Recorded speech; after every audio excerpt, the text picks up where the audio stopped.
Papaisip ako mga boss. May nag-comment kasi sa video, sabi regular piano viewers natin, bakit daw mas maraming nagre-recommend ng concert 502? Paisip nga ako kasi minsan nag-i-scroll ako sa mga FB Reels, kaya sa mga vlog sa YouTube. Marami din nag-upload ng repair tungkol sa 502 at ni-recommend din nila. Sa mga reels ganun din kung bakit daw mas recommended na na 502 yung bilhin. Siguro tatalakayin natin yan yung dalawang side. So side ng customer, yung mga user, at saka yung side namin bilang amplifier technician. Yun siguro yung titingnan natin. Maaaring hindi kompleto yung opinion ko, maaaring kulang, o kung sa tingin nyo hindi sakto, pa-comment na lang sa baba para madagdagan din ng kaalaman yung mga nagtatanong. So yung iba naman na alam na to mga boss, pagbigyan nyo na ako. pagbigyan nyo na lang ako. So naisipan ko lang, tamang-tama pala wala tayong ganang upload.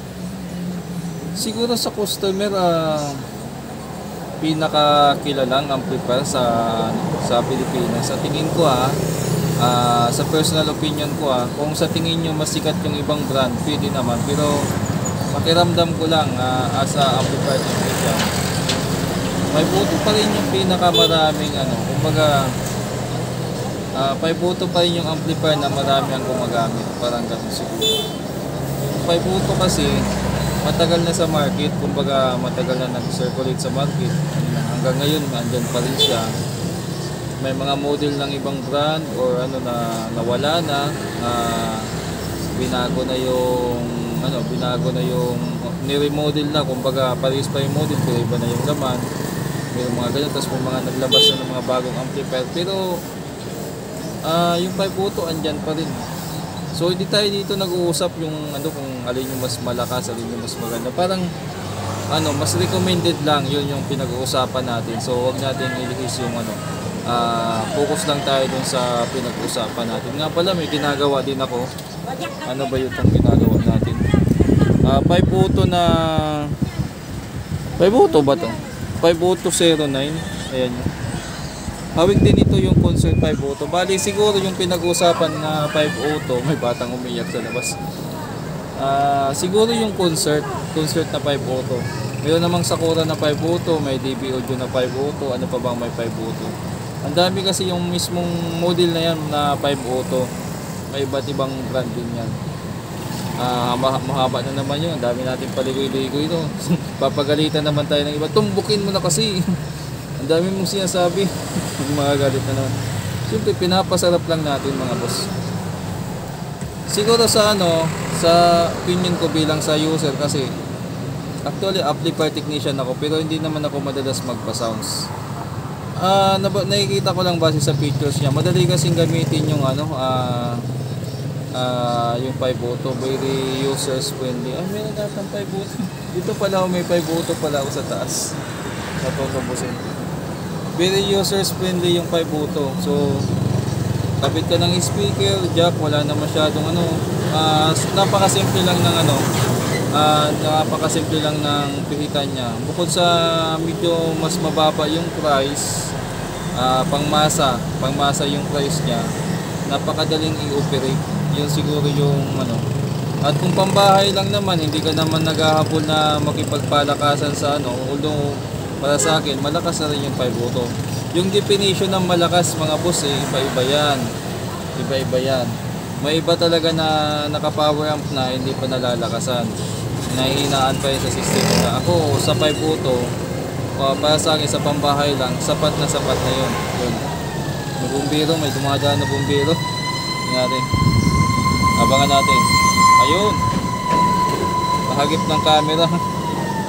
So siguro users friendly yung 5-buto para sa akin. Dahil at saka yung naman niya, yung price naman, mayroong generic na mas mababa, yung nasa around 3,000 ata, meron ka lang amplifier. Pambahay lang, okay na. okay na, masaya na siguro yung iba doon sa ganon. Kaya siguro, parang sinasabi nga ng iba, yung 5 auto yung pambansang amplifier. Aminin natin sa hindi, parang pakiramdam ko talaga 5 auto pa rin yung pinakakalat na amplifier ngayon. Kumbaga pinakamaraming gumagamit.